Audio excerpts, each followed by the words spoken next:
समझना होगा, चर्चाएं बहुत हैं, सवाल बहुत हैं, क्योंकि ये जो बैठक है रूस के साथ, अमूमन हमने ये देखा है कि ये बैठक साल के आखिर में होती है।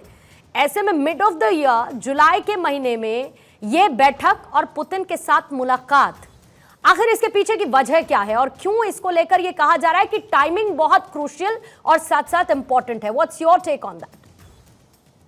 Great question Purnima ji. I think कोई ज्यादा लोग ये स्पेकुलेट नहीं कर रहे कि ये नॉर्मली ये मीटिंग दिसंबर में होती थी, एनुअल समिट, ये अब जून में क्यों, जुलाई में क्यों हो रही है? तो ऑब्वियसली आई थिंक सबसे पहला तो that means heavy on symbolisms and requirement and importance, क्योंकि प्राइम मिनिस्टर का ये पहला दौरा है after his election outside the country. जहां भी जाते हैं, छोटे देश में, बड़े देश में, जहां भी जाते बहुत पैनी नजर से देखा जाता। बट आई थिंक इस समय हमारी अपने नेशनल इंटरेस्ट में हमें शायद सबसे अहम, बाकी तो हमारे रिश्ते ठीक चल रहे हैं, मैनेज हो रहे हैं, बट रशिया के रिश्तों को हमें संभाल के रखना है। आई थिंक हमारी शायद देश की वो प्रायोरिटी है और होनी भी चाहिए। मल्टीपल रीजंस हैं, तो ये definitely yes. And as you saying the optics या रादर द ऑप्टो पॉलिटिक्स, एक तरफ यहाँ पर मॉस्को में मोदी जी और पुतिन मिल रहे हैं और दूसरी तरफ वहां पर वॉशिंगटन डीसी में जो मीटिंग हो रही है नेटो की, उसका एजेंडा क्या है? उसका तो 100% एजेंडा एंटी रशिया है। तो एक तरफ एंटी रशिया की जो मीटिंग हो रही है और यहाँ पे मॉस्को में भारत अपनी पार्टनरशिप्स रशिया से बढ़ाने की बातें कर रहा है। तो जैसे आप कह रही थी, मैंने एक बार शायद पहले भी कहा है, आपने कहा नया वर्ल्ड ऑर्डर, ये ऑर्डर नहीं है, ये एक दुनिया में ना मैट्रिक्स बन रहा है।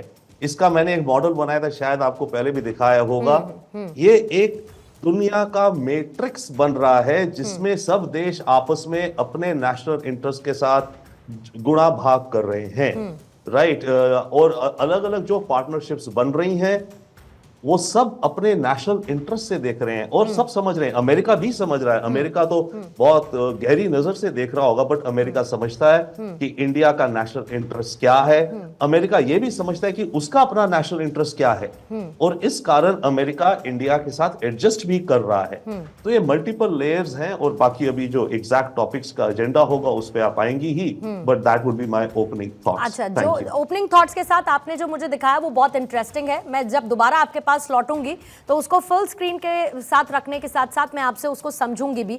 लेकिन उससे पहले पिनाक रंजन सर, आपके पास आते हुए, क्योंकि ये जो स्ट्रैटेजिक पार्टनरशिप है दोनों देशों के बीच, वी ऑल नो कि भारत और रूस के रिश्ते कितने मजबूत हैं और बहुत सारे ऐसे उदाहरण हमने पिछले कुछ वक्त में देखे जब भारत रूस के साथ या रूस भारत के साथ खड़ा हुआ नजर आया और ये सदियों से बेहतर होता हुआ रिश्ता है। लेकिन आज की स्थिति में जिस बात का जिक्र रविंदर सचदेव सर ने किया, क्या रूस अपने लिए और ज्यादा मजबूत साथी ढूंढ रहा है? क्योंकि पश्चिमी देशों की तरफ से लगाए गए सैंक्शंस और उसमें चीन के साथ पिछले कुछ वक्त में रूस की बेहतर होती दोस्ती, ऐसे में प्रधानमंत्री मोदी की मुलाकात, उसको लेकर आपका टेक सर मैं लूंगी। लेकिन पहले ये तस्वीरें इस वक्त आ चुकी हैं। ये तस्वीरें प्रधानमंत्री मोदी के होटल की हैं जब वो वहां पर पहुंचे और वहां पर ये सांस्कृतिक कार्यक्रम जिनकी रिहर्सल लगातार हो रही थी, वहां पर आप देखिए किस तरीके से प्रधानमंत्री का स्वागत किया जा रहा है, उनका वेलकम किया गया। इससे पहले डेप्यूटी पीएम पहुंचे सीनियर मोस्ट, वहां एयरपोर्ट पर प्रधानमंत्री को रिसीव किया और उसके बाद ये हमारी संस्कृति का एक जुड़ाव रूस जो बहुत अच्छी तरीके से समझता है उसको दर्शाया जा रहा है इन तस्वीरों के माध्यम से। सांस्कृतिक कार्यक्रम जिनका आयोजन होटल में हुआ प्रधानमंत्री के पहुंचने के साथ साथ, देखिए द्विपक्षीय संबंध भारत और रूस के बीच और उन पर चर्चा, ये स्ट्रैटेजिक पार्टनरशिप देखिए, और उनके साथ ही प्रधानमंत्री के स्वागत की तस्वीरें इस वक्त होटल से सामने आ रही हैं। Coming back to you Pinak Ranjan Chakravarty, सवाल मेरा यही था कि रूस की पोजिशनिंग को हम कैसे देखें बदलते हुए परिप्रेक्ष्य में, वेस्टर्न कंट्रीज के साथ उनके खराब होते रिश्ते, चीन के साथ बेहतर होती मजबूती और हमारे चीन के साथ जो डिफरेंसेस हैं जिनके अपने आधार हैं और बहुत मजबूत आधार हैं, ऐसे में रूस की पोजीशनिंग को आप कैसे देखते हैं? मैं ये समझता हूं कि भारत और रशिया का जो रिलेशनशिप है, संबंध है, उसमें चाइना फैक्टर का भी हमको सोचना चाहिए कि भारत क्यों रशिया के साथ इस तरह के रिलेशनशिप रखता है। क्योंकि चाइना के ऊपर जो रशिया का थोड़ा बहुत इन्फ्लुएंस है वो भी भारत यूज करना चाहे। तो ये लगता है कि रशिया की तरफ, और ये हमें कभी नहीं भूलना चाहिए कि जब, और मुझे मालूम है पर्सनली क्योंकि मैं तब सर्विस में था, कि जब हमको कोई देश नई टेक्नोलॉजी देने के लिए मतलब उसमें बाधा डालते थे, रूस आके हमें वो टेक्नोलॉजी देता। क्या हम इसे भूल जाए? रूस के साथ जो हमारी रिलेशनशिप नहीं भूल सकते, और हमारी डिपेंडेंस भी है, उनकी भी हमारे ऊपर डिपेंडेंस है। तो जियोपॉलिटिकली आज रूस जैसा एक सा देश जिसको आइसोलेट करने की कोशिश कर रहे हैं वेस्टर्न वर्ल्ड में भी, क्योंकि वेस्टर्न वर्ल्ड समझता है इंटरनेशनल कम्युनिटी सिर्फ वही है, और जो साउथ है वो सब वेस्ट मतलब इंटरनेशनल कम्युनिटी में नहीं है। ये उनकी एक नैरेटिव है कि international community feels, international community में क्या हम लोग नहीं है, क्या सिर्फ वही है? तो ये जो इस तरह का नैरेटिव है वो करते रहे हैं, पर भारत ने ये सिग्नल जरूर दे दिया है कि रूस के साथ जो हमारे पुराने रिश्ते हैं, जो बंधन है, वो हम जारी रखेंगे।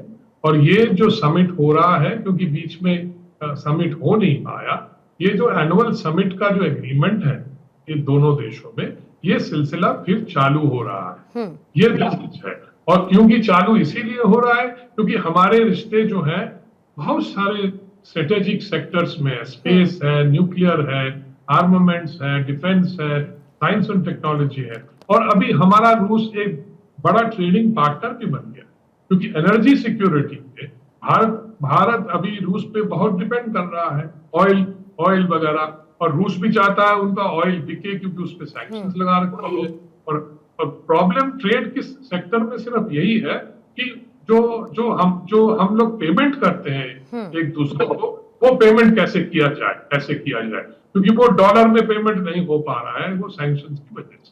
तो ऐसे कुछ मुद्दे हैं जिसमें, और डिफेंस साइड में तो है ही है बहुत पुराना रिश्ता। तो मुझे लगता है कि कई चीजें इसमें शायद आउटकम्स में हम देखेंगे, खैर अभी बोलना मुश्किल है, पर कई एग्रीमेंट्स भी हो सकते हैं। बिल्कुल। और कौन कौन से जो क्षेत्र हैं जिन पर फोकस रहेगा उस पर मैं थोड़ा सा आपसे और डिटेल में बात करूंगी, लेकिन क्योंकि तस्वीरें देखिए लगातार आ रही हैं और वो तस्वीरें आपको दिखानी चाहिए। अब से थोड़ी देर पहले आपने देखा होगा कि प्रधानमंत्री जब यहाँ पर मुलाकात कर रहे थे तो एक बच्चा नजर आया, बच्चे के हाथ में तिरंगा था, प्रधानमंत्री काफी खुश नजर आए, और यहाँ तमाम आप देखिए इंडियन डायस्पोरा के लोग इस वक्त मौजूद हैं। इसी बीच में एक देखिए प्लकार्ड काइंड ऑफ एक प्रधानमंत्री हाथ में लेते हैं, जिसमें ऊपर जो मुझे नजर आ रहा है hope of India, hope of India, Bharat के साथ उम्मीद, भारत की उम्मीद। ये तमाम बातें हैं जो जाहिर है कि इंडियन डायस्पोरा कहीं ना कहीं कन्वे करना चाहता है प्रधानमंत्री की मौजूदगी में उनके सामने। और हर जगह जब जब प्रधानमंत्री विदेशी दौरों पर गए हैं तो वहां पर इंडियन डायस्पोरा की एनर्जी, प्रधानमंत्री उनसे क्या कहते हैं, वो प्रधानमंत्री का कैसे स्वागत करते हैं, ये तस्वीरें हमेशा से बहुत इंपॉर्टेंट रिलेट करती हैं, जैसे कि अभी भी देखने को मिल रही है। कोशिश करूंगी कि जो लिखा है उसमें 4 पॉइंटर्स वो आपको और ब्रीफ करूं कि वहां पर क्या कहा जा रहा है। लेकिन उससे पहले group captain UK Devnath sir आपके पास आते हुए, क्योंकि पिनाक सर ने अभी डिफेंस सेक्टर की बात की और हमने ये देखा है कि डिफेंस सेक्टर से जुड़े हुए इक्विपमेंट्स, उन पर, रशिया पर भारत की निर्भरता, और हमारा एक प्रोग्राम आत्मनिर्भर भारत के तौर पर डिफेंस सेक्टर में हमने ऐसा बहुत कुछ अचीव किया जो कि हमारी डिपेंडेंसी को किसी भी देश पर कम करता है। और खास तौर से अगर मैं डिफेंस इक्विपमेंट्स रशिया की बात करूं, जो कि अब 33% के आसपास ही सिर्फ बचा है, यानी कि हमने उसको मिनिमाइज किया है। इसके पीछे की वजह ए, और दूसरा, क्या डिफेंस सेक्टर से बाहर आगे बढ़कर अब हमको इकोनॉमिक रिश्तों पर रूस के साथ मजबूती के साथ आगे बढ़ना होगा। ये नीड ऑफ द टाइम भी है और इसके साथ साथ भारत और रूस के रिश्तों को मजबूत करने का एक साधन भी। ये इसमें कोई शक नहीं है कि डिफेंस सेक्टर में भारत और रूस हमेशा से बहुत पास रहे हैं। एक जमाना ऐसा था जब आर्मी, एयरफोर्स और नेवी के ज्यादातर डिफेंस इक्विपमेंट, कैपिटल इक्विपमेंट, जैसे आर्मी में आप T-72 देख लीजिए, T-90 देख लीजिए, लॉन्ग रेंज 130 मिलीमीटर तोप देख लीजिए, BMP-1, BMP-2 ट्रूप कैरियर्स, सब मेड इन रशिया थे। एयरफोर्स में भी ज्यादातर फाइटर एयरक्राफ्ट जो हैं वो मेड इन रशिया। नेवी के भी जो फ्रिगेट्स हैं, डिस्ट्रॉयर्स हैं, सबमरीन्स हैं, उनमें से कम 1/3 या आधे थे हमारे मेड इन रशिया थे।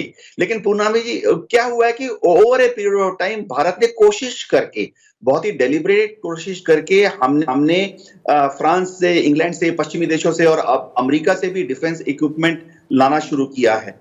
लेकिन रूस के साथ हमारा जो डिफेंस वाला रिश्ता है वो हमेशा मजबूत था, मजबूत रहेगा भी।